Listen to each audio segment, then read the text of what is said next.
Estamos gravando. Parem de falar besteira, hein?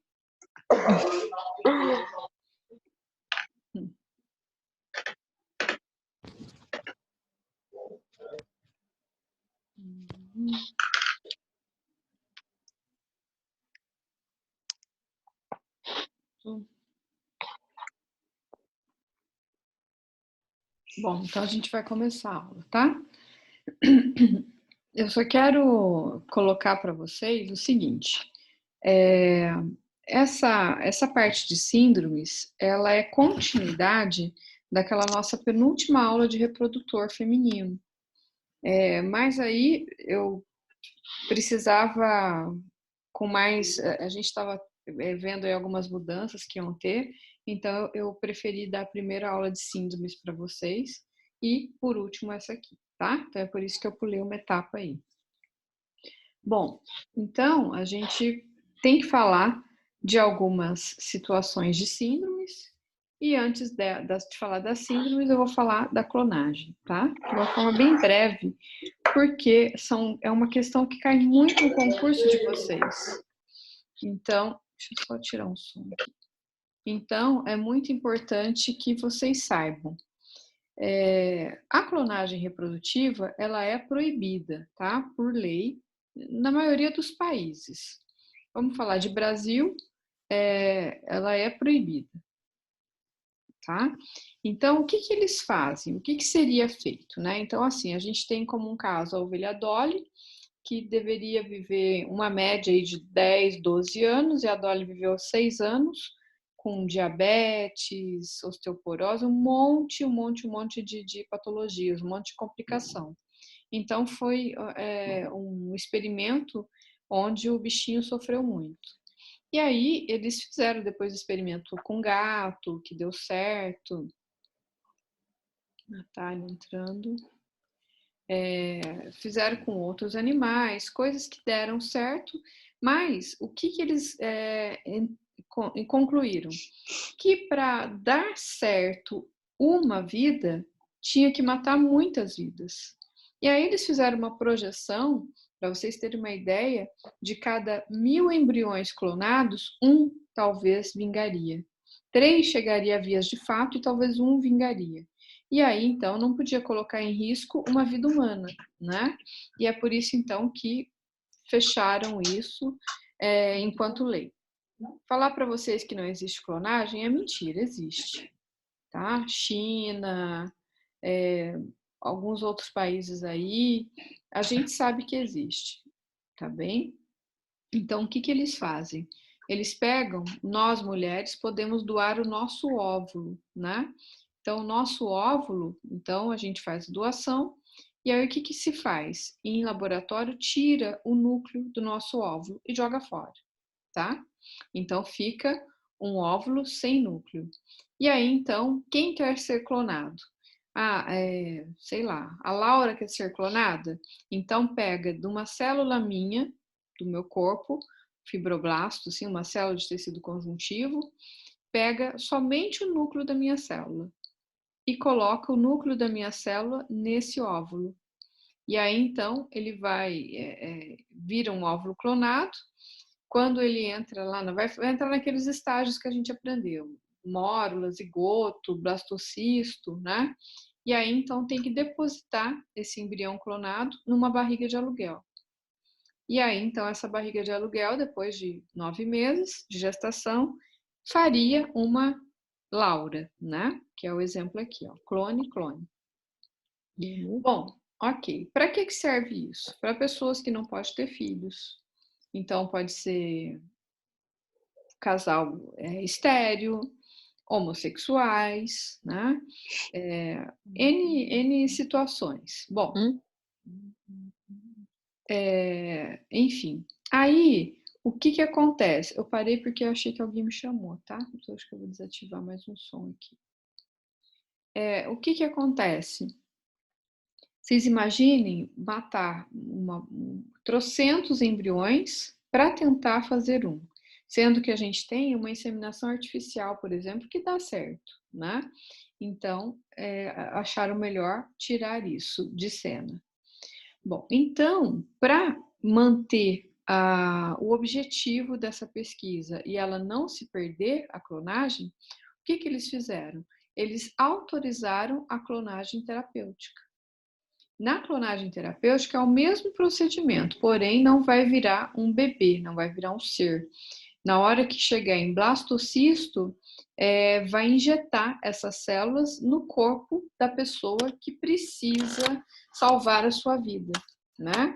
Então, qual é a vantagem? A vantagem é que, como é a célula do próprio indivíduo clonado, não vai ter rejeição. Se uma pessoa ela nasce com alguma síndrome que o DNA dela é comprometido, ela não pode fazer clonagem terapêutica, tá? Não dá certo dela mesma. Olha, temos um au-au aí, Ana Beatriz. Lindinha.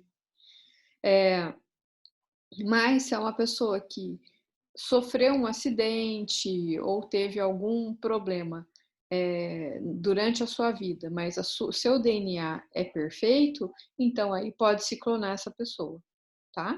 Então aí pode fazer a clonagem, pega essas células multipotentes e insere nela. Então pode ser no reparo de um órgão, no reparo de uma medula, se a pessoa virou paraplégica, tetraplégica ou algo assim, tá?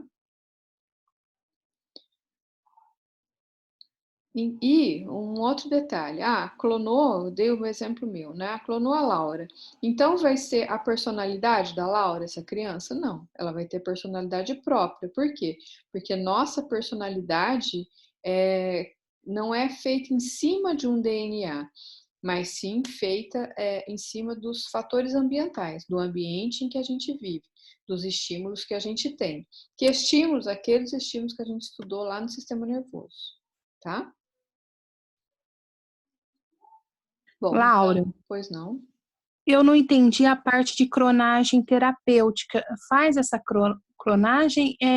Você poderia me explicar essa parte? Que eu não entendi essa parte. Sim, o processo é o mesmo, tá? Só que ao invés de ser Certo. reprodutiva, ela vai ser terapêutica. Então, quando vira lá, lembra, moro, as clivagens, blastocisto vai pegar essa célula, tá? Que ela é indiferenciada e vai implantar ela dentro da pessoa. Que pessoa? Uma pessoa que precisa salvar a si própria.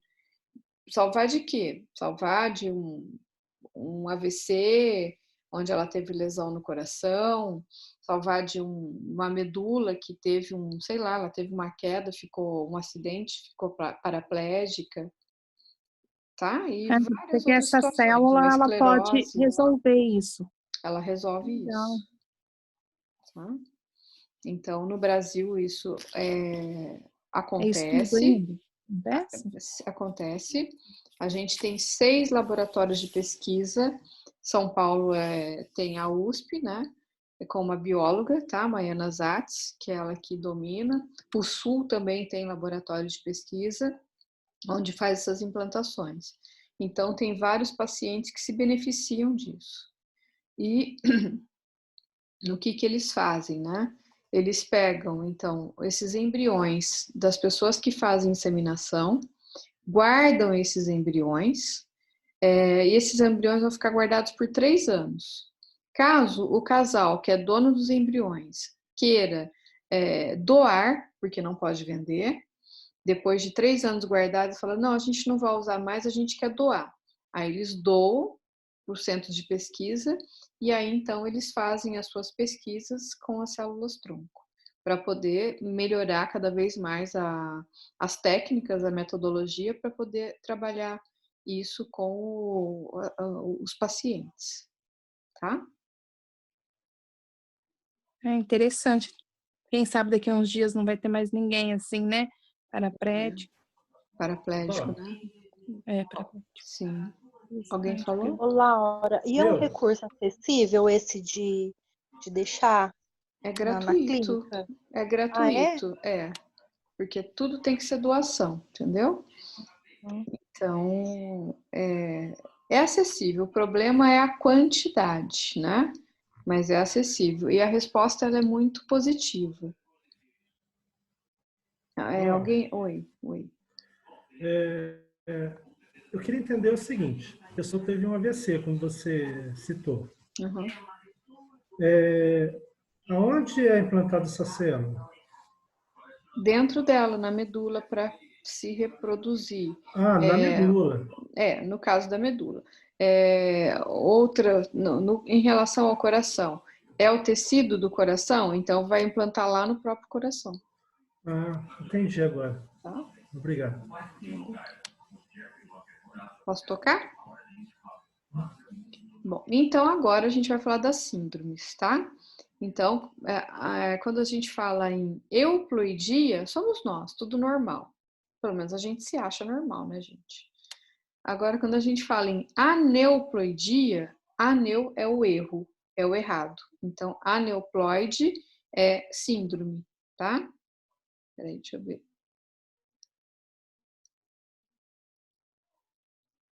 Tem Fernanda.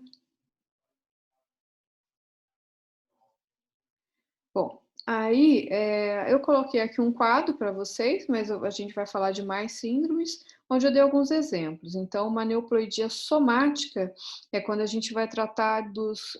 A gente tem 22 pares de cromossomos autossomos e a gente tem um par de cromossomo sexual, tá? Que daí a gente vai ter 22 pares, 44, um par de sexual, mais 46 cromossomos, certo?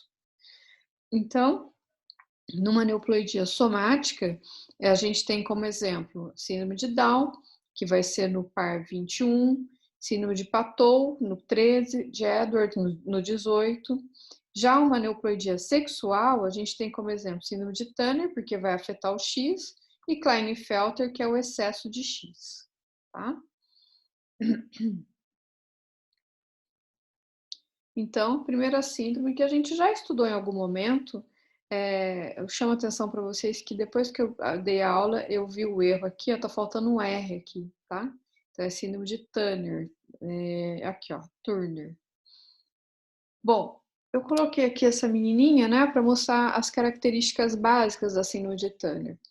Ela é muito comum, tá, gente? Não é um bicho de 7 cabeças. O problema é que a maioria das meninas acabam morrendo antes de atingir a idade infantil adolescente, tá? Muitas morrem.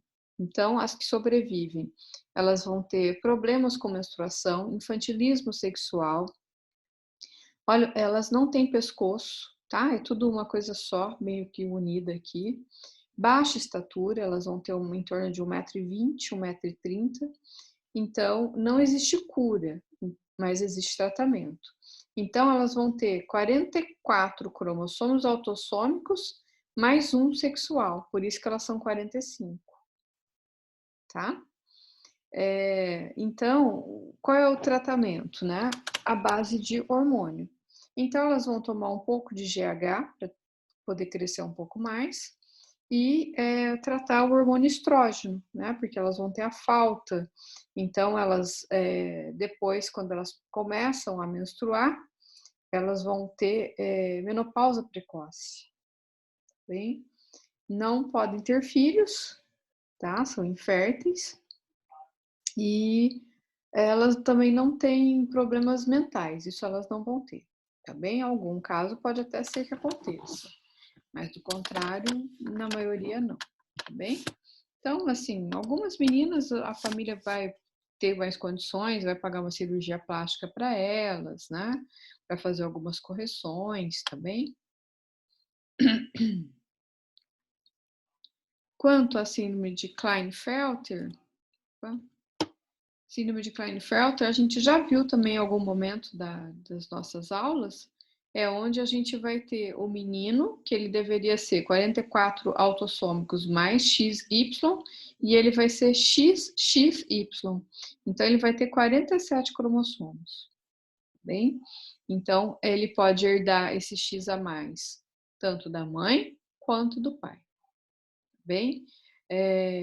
E aí, então, porque o espermatozoide, ou ele vem X ou ele vem Y, né? Então, o que vai acontecer? Características. Ele tem excesso de estrógeno, de folículo estimulante e luteinizante. E ele tem baixa quantidade de testosterona. Então, o tratamento para ele é a base de testosterona. quanto mais velho ele fica, mais sério tem que ser esse tratamento com testosterona, tá bem? Ele não produz espermatozoide, então ele vai ter uma baixíssima quantidade de produção, então ele é estéril, né? Ele vai ter ginecomastia, que é mamas femininas, vai ter gordura abdominal, que também é uma característica de mulher, e vai ter os pelos em forma de triângulo, que também é uma característica feminina, bem? E tem alguma tendência aqui a ter pouca barba e um pouco de pelo nos peitos. Aí vocês vão me perguntar, ele tem algum retardo mental? Não, na maioria das vezes não, tá bem? Se vier um retardo, outros motivos aí, mas ele não tem retardo. Laura, Oi. mas com o tratamento, ele pode vir a ser fértil? Ou é irreversível? Não vai ser fértil, não. Não. Não. Geralmente eles são muito ligados a jogos de game, matemática, muita leitura. Por quê? Porque são meninos introvertidos. Eles sofrem, obviamente, preconceitos, brincadeiras chatas, né? Como é que chama? Bullying. Então, eles ficam introvertidos, tá bem? E outro detalhe, eles não são homossexuais, tá bem? Só as características que são do corpo aí femininas por conta da quantidade de hormônio feminino que ele tem, tá? Laura. Oi, amor. Ele vai ter problema sexual, tipo problema com ereção, essas coisas? Não, mas tem pipi pequeno. Tá bom. Então vai ter. Não entendo muito disso. Essas mulheres taradas, viu, Gabriel? Nossa senhora, viu? Bom, mudando então. De pato para ganso? Um outro e último, né, padrão de herança ligada ainda ao X, tá bem? Quer dizer, acho que tem mais um aí. A distrofia... seria ganso, né? A distrofia muscular... Oi? Seria ganso, né? Geral. A distrofia muscular de Duchenne, ela vai acometer somente o sexo masculino e esses meninos, eles vão morrer, tá? Não tem outra solução ainda. Aí vocês me perguntam, mas Laura, não podia fazer clonagem terapêutica com ele? E eu respondo para vocês, não. E pergunto para vocês, por que ele não pode fazer uma clonagem terapêutica? Seria uma bela pergunta de prova. Porque todas as células são iguais, não são? Então a doença não vai desaparecer, é isso? Exatamente, porque o DNA dele já nasceu doente. Isso. Tá? Então não pode fazer clonagem de si mesmo, porque não vai adiantar, tá? 10, Gabriel. Até agosto. Obrigado. Muito obrigado. Eu mereço. Bom, oi. Oi. Fala de novo, por favor, dessa que você acabou de falar. Vou falar. A pergunta, você tá falando? A explicação. Tá, não, vou falar, vou explicar. Tá. Bom, então, o que acontece? É ligado ao X. Então, vejam bem, a mulher pode ter essa doença? Pode, porque é transmitido tanto para a fêmea quanto para macho, sem nenhuma discriminação. Porém, se a menina é afetada, um X bom compensa o ruim. Então, ela é assintomática. Consequentemente, ela continua transmitindo esse gene doente aí para suas proles. Por isso que ainda perdura, tá? Na nossa espécie. O menino, quando ele é acometido, o X é doente, ele não tem como compensar. Então, aí ele é o afetado, tá? Ele vai ter a doença. Então, o que vai acontecer? As características, como ele tem esse X doente de Duchenne, ele não vai produzir, eu estou procurando aqui se eu escrevi para vocês. Ele não escrevi, mas ele não vai produzir uma enzima chamada tirosina, uma proteína, tá? Que vai fazer distrofina, perdão. A enzima se chama distrofina, que vai fazer o quê? Manter os músculos trabalhando, vivos, saudáveis. Então, a falta da distrofina vai promover a ele uma atrofia muscular. Então, ele nasce normal e depois ele vai começando a desenvolver e aparecem as características. Então, ele vai andar... Sabe quando uma criança começa a engatinhar? Reparem, assim, eu não vou conseguir explicar direito. Ela dobra o joelhinho e vai engateando com o joelho no chão. Essa distrofia, ele não consegue colocar o joelho no chão. As pernas dele são sempre retas. Então, é como se ele andasse... Deixa eu tentar fazer aqui. É como se ele andasse de 4, porém sem dobrar o joelho. Tá? E aí, chega um momento ali no início da adolescência dele que ele vai para uma cadeira de rodas e depois ele vai para a cama vegetativo, tá? Por quê? Porque como ele não tem a musculatura saudável, ela vai atrofiando. E aí, tudo na gente é movido por músculo. Então, chega um momento que os músculos não vão mais funcionar e aí ele morre por uma parada cardíaca, uma parada cardiorrespiratória, tá? Laura, Hum. aqui em Guaranésia, tem 3 irmãos com Duchenne. O mais velho, quando descobriu, ele já estava com essa característica de andar com as perninhas bem, bem rígidas, assim, sabe? Uhum. Pescoço comprido, assim, sabe? Bem comprido. Aí descobriu nele, aí fez os exames dos outros. A menina, ela é assintomática, né? A menininha. Ela não desenvolveu. E o pequeno também é igual ao mais velho. E aí O mais velho tem quantos anos? mais velho deve estar com quantos anos? 20, 21 anos no máximo. Já está na cadeira de rodas. Ele está vivendo muito, viu? Então, mas aí, aqui na cidade vizinha, em Guaxupé, tem um neurologista que ele estudou, se eu não me engano, na Alemanha. E ele é especialista em síndromes raras, em doenças, síndromes raras. E ele trouxe um tratamento de lá para esses meninos que é com imunoglobulina. Ah, tá. Então, esses meninos, eles até ganharam na justiça, porque fica muito caro. Eles recebem a infusão de imunoglobulina, um frasco a cada 15 dias. Então, o pequeno, você nem nota, o mais novinho, o menorzinho, porque começou o tratamento antes, entendeu? Agora, o maior, agora que foi para a cadeira de rodas, acho que ele vai fazer 22 anos. Caramba, protelou bem.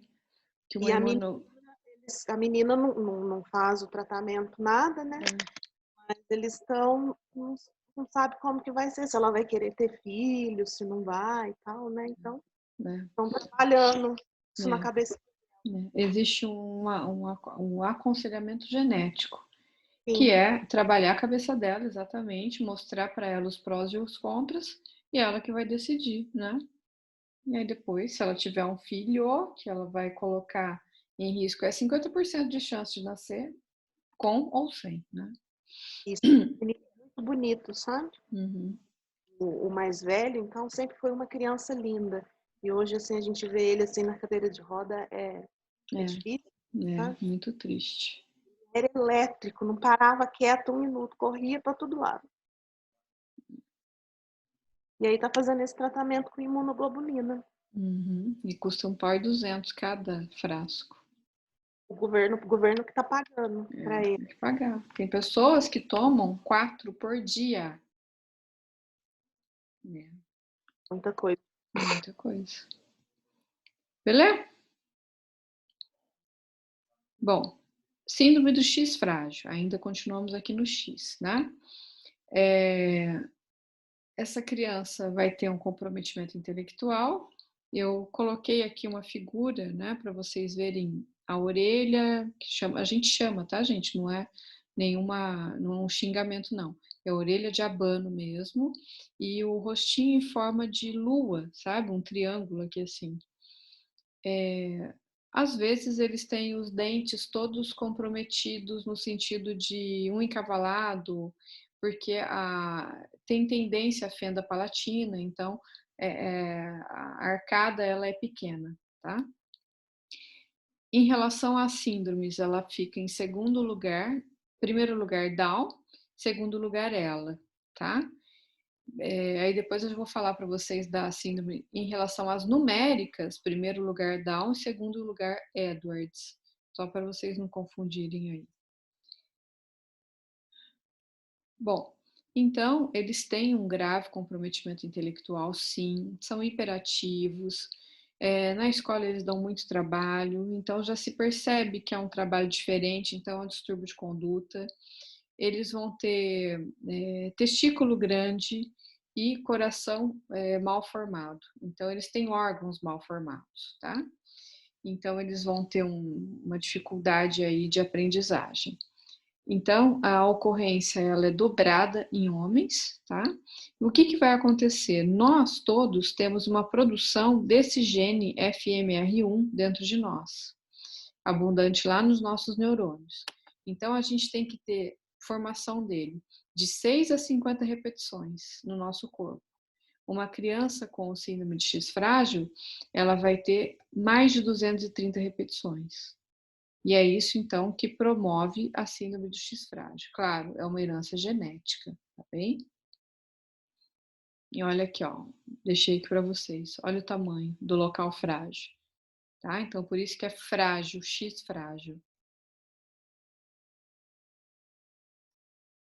E falando então das aberrações numéricas, né? Então a gente tem 3 principais e vamos falar delas. Então, uma coisa muito interessante, eu tenho um feto lá no laboratório, acho que algum de vocês já viram. A maioria aqui é morte, Edwards também, a maioria é morte, não vive por muito tempo, não tem vida longeva, tá?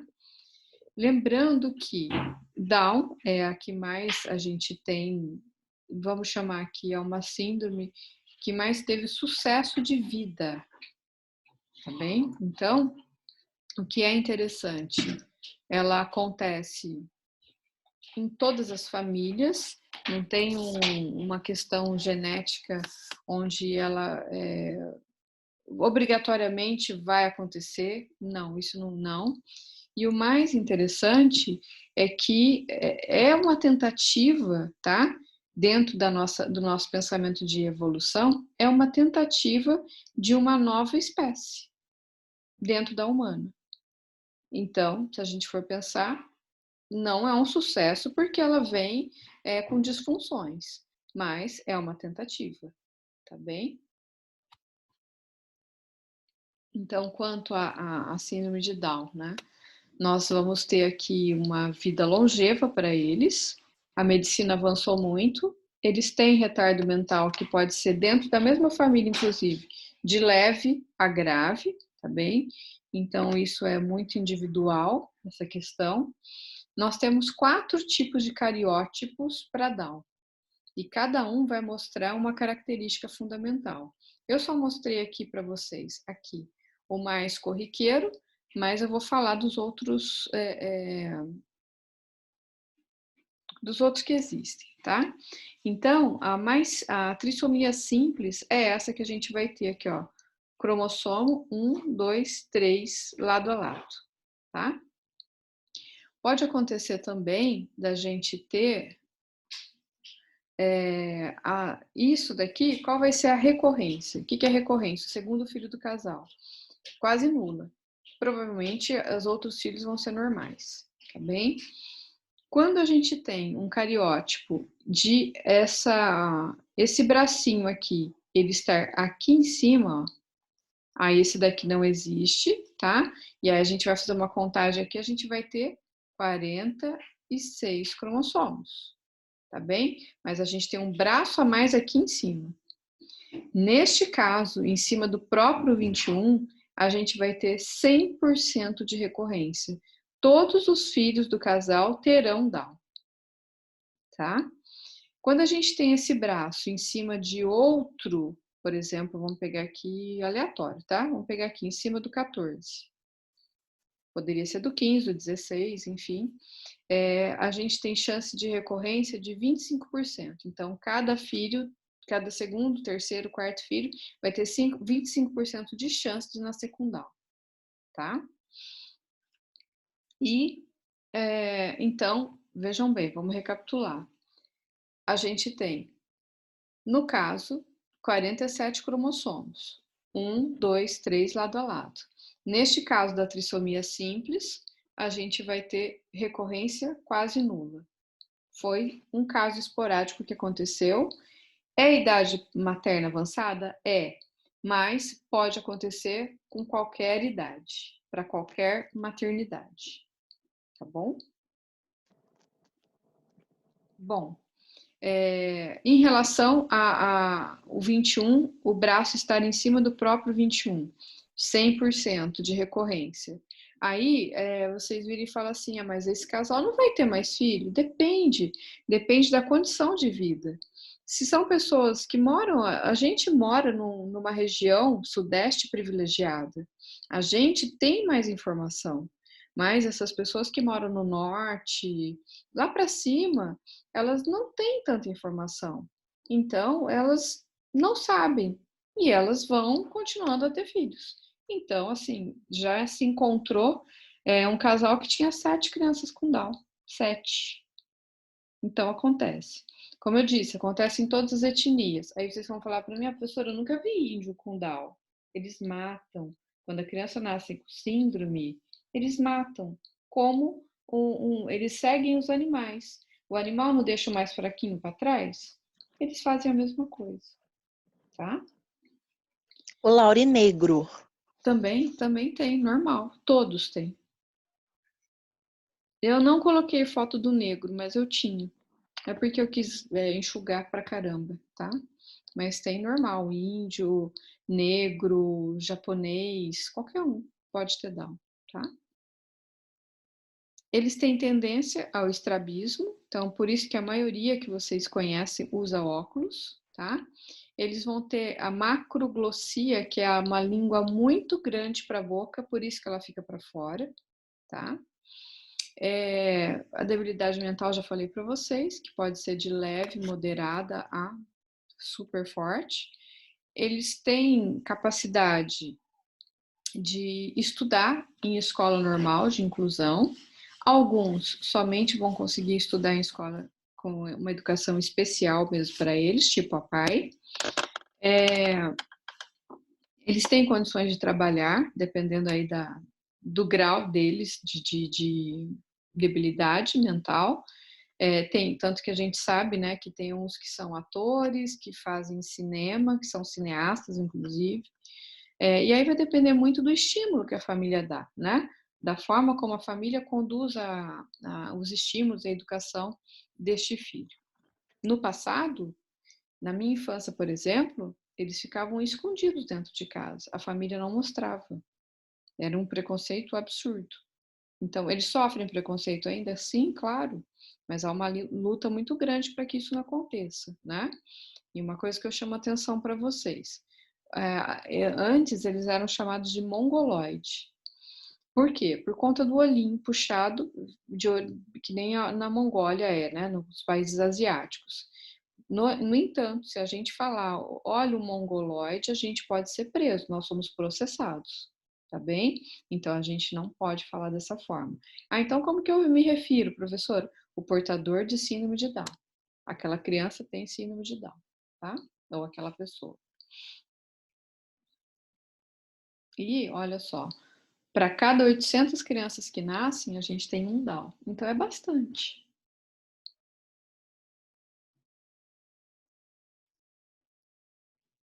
A síndrome de Edwards. Só uma pergunta. Pode falar. Que tem 25% dos filhos nascerem com Down, essa perninha pode ser em qualquer parte do cromossomo? Menos no 21, tá? Qualquer parte, Porque no 21 ela vai ser 100%. Lembra disso, nos seus concursos da vida. Tá? Uhum. É a síndrome de Edwards aí, né? A trissomia do Laura, Oi. o negro tem síndrome de Down também. Mas por que a gente, tipo, eu nunca vi um negro com síndrome de Down. É muito raro. Por que acontece mais na raça branca? Não é raro, não. É coincidência. Ah, entendi. É coincidência, não é raro, não. Eu devia ter colocado a foto, mas todas as etnias igual, tá? Aham. Bom, a síndrome de Edwards, né? Então é a trissomia do 18. Aí tá aqui, ó, tá? Um lado a lado aqui. Como eu disse para vocês, em relação às numéricas, é a segunda maior que mais acontece. Primeira é Down em tudo, né? Então, quanto ao cromossomo, a gente vai ter 47 cromossomos, bem? Por quê? Porque vai ter um braço a mais do 18. Chance de recorrência quase nula, tá bem? É um caso esporádico, assim como Down. A idade materna avançada é a principal característica, tá? Lembra, né? Nossos óvulos têm a nossa idade. Não significa que uma menina com, sei lá, com 25 anos não vai ter um Edwards. Pode ser que ela tenha. Mas a chance maior, quanto mais aumenta a idade, maior é a chance. Reparem a mãozinha, ela não abre, tá? Eles têm pouco tônus muscular, não tem massa, né? É pele e osso. O calcânio também, ele é mal formado. E os pezinhos são tortos, como vocês estão vendo aqui. Então, eles não conseguiriam andar. Por que eu digo conseguiriam? Porque é uma criança que não vive mais que 10 anos. Tá bem? Pode existir um caso, mas aí a gente vai ter que ver como que veio as características dele. Tá bem? Do contrário, a maioria morre. Tá bem? As que sobrevivem vão ficar morando no hospital. É raro elas irem para casa, então é um caso que vocês têm que saber que existe.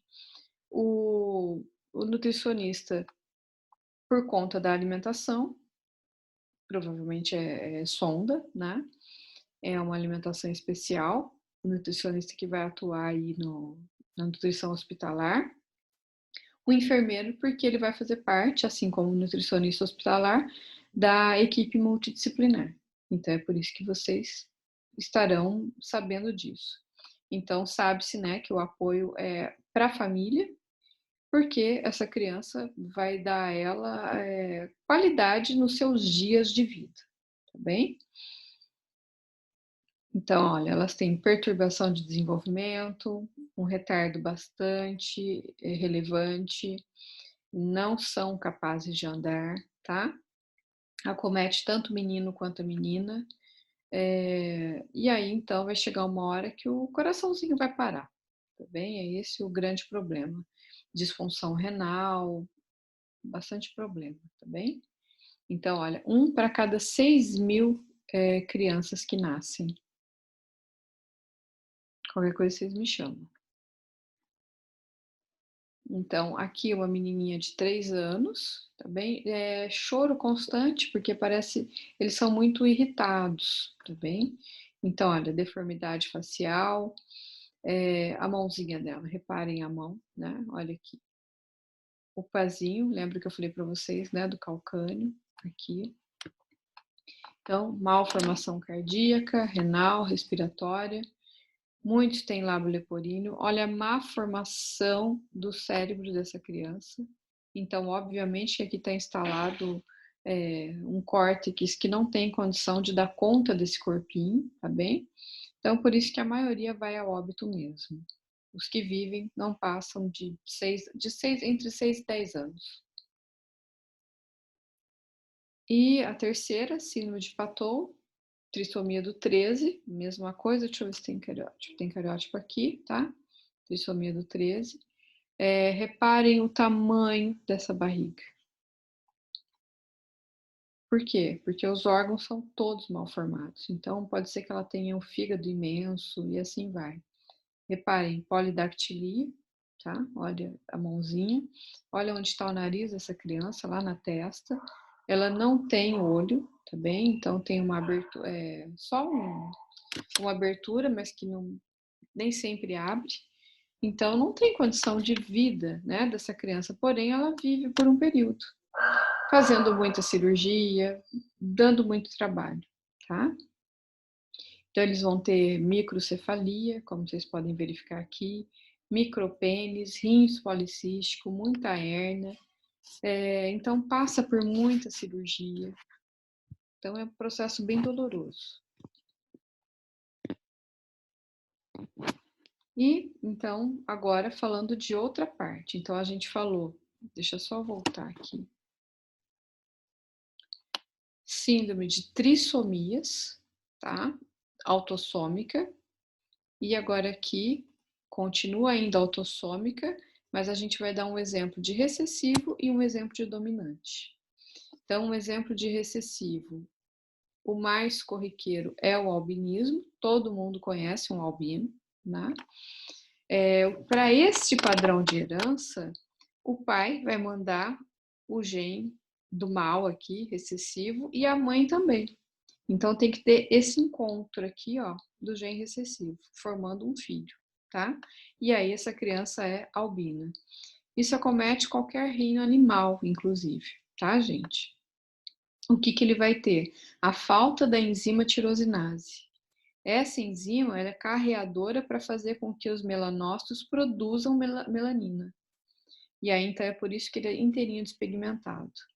Se vocês olharem para o olho de um albino, ele é vermelho, mas não é porque ele tem essa cor, é porque ele é tão sem pigmento que a gente consegue enxergar os vasos sanguíneos que estão lá atrás. Tá? Então, obviamente que ele não pode olhar para a luz, por isso que ele usa óculos escuros o tempo todo, tá sempre com camisa clara, cobrindo todo o corpo, porque ele sofre queimadura, e, obviamente, os efeitos de câncer para a pele dele são 10 vezes maiores que o nosso, tá bem? Pelo fato deles não produzirem a melanina, que é a proteção natural que a gente tem de produção, tá? O que eu coloquei aqui de consanguinidade é porque a chance de casais consanguíneos é muito maior, tá? Então, por isso que tem uma passagem aqui agora, daqui a pouco eu lembro que eu vou falar. Bom, para um casal normal, que não tem grau de parentesco, a chance de ter qualquer uma dessas síndromes que a gente deve estar falando é de 3%, tá? Para parentes, quando é parente consanguíneo, essa chance muda para 9%. Olha o salto que deu. Nossa, mas ainda é pouco. É pouco, mas a gente tem que tomar muito cuidado com essa situação, tá bem? Então, por isso que é uma faca de dois gumes, é um jogo de loteria. Pode ser que aconteça e pode ser que não aconteça. Tá bem? Aí é jogar no escuro, né? E quanto mais velho é o óvulo de uma mulher, mais problemas também se traz em relação a isso. Com consanguinidade, isso vai aumentar para 25%, tá? Posso tocar? Padrão de herança autossômica dominante. Aí eu trouxe para vocês o exemplo da acondroplasia, porque na aula da semana passada a gente falou do nanismo hipofisário, falta de GH, o anão hipofisário, né? E hoje, então, aqui mostrando para vocês que genético a acondroplasia é o anão de circo, aquele anão que todos nós conhecemos também, que a gente já viu, tá? Então, neste caso, para ser o anão acondroplásico, o problema aqui é o gene dominante, então é o letrão aqui, tá? Lembrando que todo anão que a gente conhece, ele é dominante heterozigoto, desse jeito aqui, ó. Ele é heterozigoto. Por quê? Porque o dominante homozigoto é letal, ele não vai nascer. Certo? Então, lá na Unip, por exemplo, a gente tem no laboratório, na biblioteca, um anão. Tá? Então, ele é desão-desim. E assim, quanto ele mede, professor? Em torno de 1,30 m. Os homens, eles conseguem chegar a 1,35 m, 1,40 m, tá? E as mulheres, 1,25 m, 1,30 m, mais ou menos. Essa é a média. Existem cirurgias hoje para eles aumentarem alguns centímetros, onde abre o osso da perna deles e implanta ali esqueci o nome, que aumenta o tamanho do indivíduo. Por quê? Porque na nossa sociedade, para trabalhar, por exemplo, todas as estruturas não são para o tamanho deles. Então, socialmente é muito complicado, né? Eles estarem ali tendo uma vida normal como a nossa. Então, alguns optam por fazer essa prótese, lembrei o nome. Mas, é claro, toda cirurgia, ela traz problemas. Eles vão ter que ficar em cadeira de roda para recuperação. É uma recuperação lenta. Então, assim, para que passar por isso, né? Então, não é uma coisa muito bacana.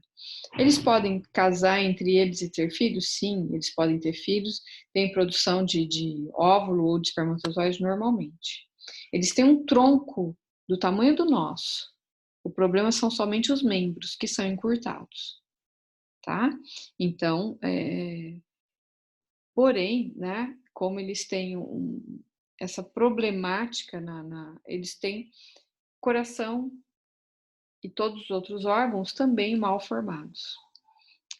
Qual é o tipo de alimentação? Bastante regrada, porque eles têm uma grande tendência à obesidade. Então, vejam que eles têm uma testa prostada maior, né, protusa aqui, tá? E ocorre em todas as gerações. Se um casal tiver, os filhos vão passar para os seus descendentes e assim por diante. Não pula gerações, tá? Manifesta em homozigose, como eu disse a vocês, desão, porém letal, ou heterozigose. Que mais? Ocorre igualmente entre homens e mulheres, tá bem? E pai ou mãe transmite, não importa. Então, se tiver uma mulher normal, casada com um anão, 50% de chance para cada filho que nasce de ser anão e 50% de chance de ser normal, tá? E se fosse os dois, a chance seria de 75% de nascer com a acondroplasia. Então, aqui uma foto, né, de um bebê acondroplásico, mostrando aqui os pontinhos pretos, tá? Que não pula a geração. Então, o preto mostra que é o doente aqui, que é o afetado. 97% dos casos é a substituição lá no DNA, lembra da fita de DNA, de uma glicina por uma arginina. Em 3% dos casos é a transversão de guanina por citosina, tá?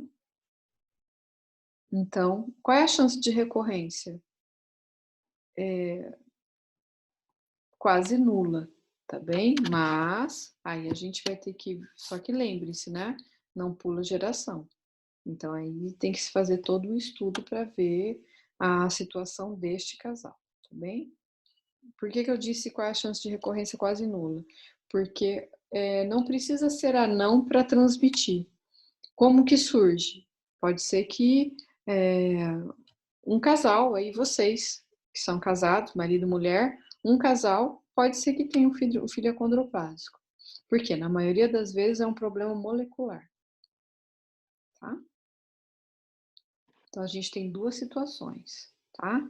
Uma delas, um anão transmitindo, ou uma anana, transmitindo para sua prole, e isso é de 10 a 20%, tá? A recorrência. E de 80% a 90% dos casos, aconteceu uma mutação. Então, qualquer casal pode ter. Ok?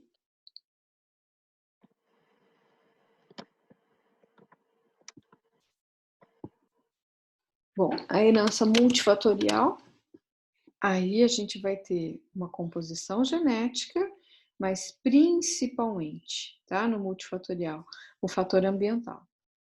Então, vai causar danos para o embrião em formação.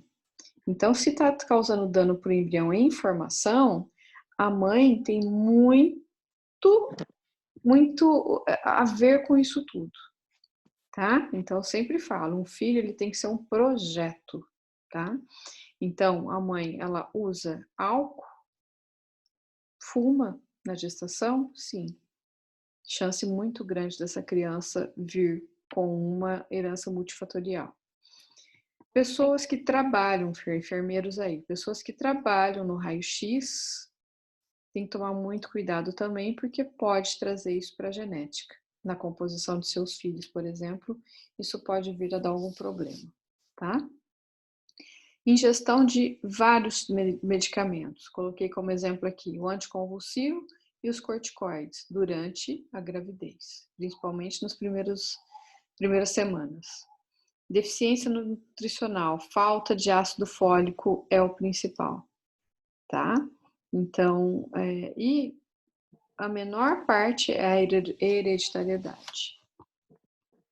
Beleza? Então, aqui a gente tem um exemplo de lábio leporino e aqui a gente tem um exemplo de fenda palatina. Fenda palatina, só da boca aberta, é bem mais grave. E o lábio leporino, às vezes, só pega essa região do lábio.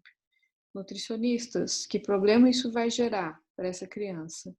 Pode vir a ter uma desnutrição. Por quê? Porque ela não consegue mamar. Sucção nela é zerada, tá? Então, aí vocês vão ter que atuar. Vai ter cirurgia? Não só uma, 2, 3, quantas precisarem. E essas cirurgias, elas têm que esperar, são por períodos. Esperar o desenvolvimento da criança, tá bem? Então, é um caso de saúde pública. E aí, vejam bem, vocês falam, nossa, mas isso é muito tranquilo, entre aspas, né? Vocês vão lá para a região lá de Tocantins, lá para aquela região norte, bem pobre, tem umas equipes de pessoas solidárias, ONGs de medicina solidária, que eles vão para lá uma vez por ano, ficam lá 2 meses somente fazendo atendimento de cirurgia de lábio leporino. E aí vai ver a idade, já é adolescente, tá? Não dá risada, esconde a boca, por quê? Porque tem vergonha, tá bem? Então, é por este motivo que os médicos, quando o casal projeta que vai querer engravidar, a mulher com 4 meses de antecedência, ela começa a tomar uma maior quantidade de ácido fólico. Esse é o principal nutriente, tá? Eu tava passando aquela vez. Não, tô tomando. Bom, defeito do fechamento do tubo neural também continua ainda nas multifatoriais. Então, olha aqui, ele sai para fora, olha. Tá? Neste caso aqui é na parte final. Poderia ser aqui na parte do meio, tá bem? E quando é aqui, aí é um problema sério que sai um pouco do córtex também para fora, é morte. Tá bem? E aí faz a cirurgia, então, para fechar. Essa cirurgia, ela pode ser feita dentro ainda da barriga materna. Quanto mais rápido fizer, melhor. Pois não. Você tá assustando o Gabriel. Por quê? A cara dele. Quase tô morrendo de rir aqui. Falei pra você, Gabriel, não é uma aula que eu gosto de dar. Acho chato, né? Bem Nossa, eu tô passando mal com essas imagens. Eu tô passando mal com essas E a última é a pior, né? Ô, Laura, tem uma pergunta. Claro. O vitiligo, o que causa o vitiligo? Pode falar? Pode. Ainda não é um diagnóstico bem fechado, tá bem? Mas por isso que eles colocam assim, causas: depressão, estresse. Por quê? Porque é a forma como a pessoa encara os problemas da vida. Quando eles falam dessa forma, ela vai atraindo para ela. Né? Eu conheci uma senhora, muito religiosa, inclusive, que ela tem vitiligo, ela já morreu, tinha. Mas era uma mulher, assim, muito sabe? Uma mulher muito depressiva, muito negativa. Tudo era um problema imenso na vida dela. e acabou desenvolvendo vitiligo. Então, tem muito a ver com o que os médicos falam, tá? E também, em outras situações, é um sistema imune precário, deficiente, que vai causar o vitiligo. Então, não é um diagnóstico bem fechado, mas ele vai causar uma despigmentação, né, em algumas partes principais do corpo, e aí essa pessoa não pode ficar tomando sol, porque ela vai ter problemas aí nos melanócitos, na produção de melanina. Entendi. Obrigado. Ô, Laura, deixa eu te perguntar. Você falou que tem como a mãe fazer essa cirurgia dentro da placenta ainda, né? Uhum. Mas como que a mulher vai saber que a criança está com essa malformação? Ótima pergunta. É para isso que existe o pré-natal. Quando tem o pré-natal, os ultrassons, ele não é somente para olhar a criança, ele vai fazendo, como fala, o estudo do antropométrico, do tamanho da ossatura. Então, o acompanhamento do médico não é somente para ver a criança está bem, ele vai analisar uma série de fatores ali. Então, ele já consegue detectar. Detecta, inclusive, que uma criança tem Down quando vai fazer o acompanhamento aí do pré-natal. Tá, obrigada. Imagina. Sui? Bom, então, reparem aqui, gente, a medula, né? Ela sai. Tá? Ela sai. Em alguns casos, e como surgiu isso, professora? Lembra do tubo neural? Lá nas primeiras semanas de vida, quando ainda é uma notocorda, ela vai virar um tubo neural para depois virar o córtex cerebral, toda aquela formação de tubo, tronco encefálico, né? Ele não se fecha direito, então ele vai dar esse defeito, tá? Então, neste caso aqui, que está mais para o final, a criança vai sentir muita dor, mas não atinge o córtex. Esse é o mais corriqueiro, tá? Então tem que fazer cirurgia, por quê? Porque correção, porque senão essa criança não sobrevive por muito tempo, porque ela está aberta, sujeita a infecções, né? Uma série de problemas. Não tem como ficar assim. Quando dá mais para o meio ou mais nessas regiões, aí vai mexer muito com córtex, com hidrocefalia, e aí então essa criança não tem chance de vida, tá bem? Então, fazendo a cirurgia, ele vai viver mais tempo. Eu conheço vários alunos adultos, já passou por mim 4 alunas, todas meninas, pelo menos eram as que tinham coragem de falar. É mais comum do que vocês imaginam, né? Eu tinha uma aluna que ela fez psicologia, minha primeira turma. Ela ficava em pé, descalça, encostada na parede, assistindo aula. Ninguém mais se incomodava, porque aquilo era todo dia, porque ela não aguentava ficar sentada de tanta dor. E ela fez a cirurgia de correção. Tenho mais 2 que fizeram enfermagem, elas não podiam de jeito nenhum ter filho. Pode, inclusive, repassar isso para o filho, tá? A chance de repasse é muito maior. E tive uma que ela não terminou o curso de nutrição, ela tinha retardo e ela tinha os pés pequenos e tortos, tá? Não tinha a menor condição. Então, enfim, mas é adulta, tá? E aí, essa foi a mais grave dos meus alunos que eu conheci. Porque a dela era mais nessa região superior aqui, mais pro meio, tá? Bom, o que mais que eu tinha para falar aqui? Acho que é só. E, acho que é por último, né? A anencefalia. A anencefalia é um problema que está relacionado com a espinha bífida também, tá bem? Porque há uma correlação. Apresentar um, a chance de apresentar o outro é muito grande.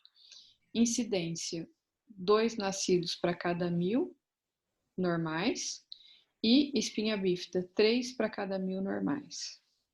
Maior frequência no sexo feminino, mas isso é 3 meninas para 2 meninos, tá? Então, o que acontece? Tem pouco córtex e, além disso, ele é mal formado e está para fora. Então, obviamente que esse indivíduo, ele vai ter... Lembra que a gente estudou sistema nervoso? Que eu falei para vocês do cérebro reptiliano? Então, ele tem. Mas aí, ele vai ficar vegetando. E ele vai viver por quanto tempo? Por horas ou dias, tá? Porque ele sobrevive dentro da barriga da mãe, porque é ela que está oxigenando ele através do cordão umbilical e nutrindo. Quando corta esse cordão, ele não tem capacidade de sobreviver sozinho. Então, ele vai vegetar. Ah, mas por que alguns duram até 1 ano? Depende da quantidade de abóbora que ele tem. Tá? Então, depende do tipo, da situação física, da característica que veio nele. É por isso. Então, alguns vão viver 2 horas. Tá? E o outro, esse viveu 4 horas. Esse nasceu em Santa Cruz das Palmeiras. Tá? Isso foi essa foto é de 2010, por aí. Ou 2009, acho que 2009 ou 10, uma coisa assim, tá bem? Então, causa, né? Nutrição precária da mãe. Olha a situação. Beleza? Perguntas?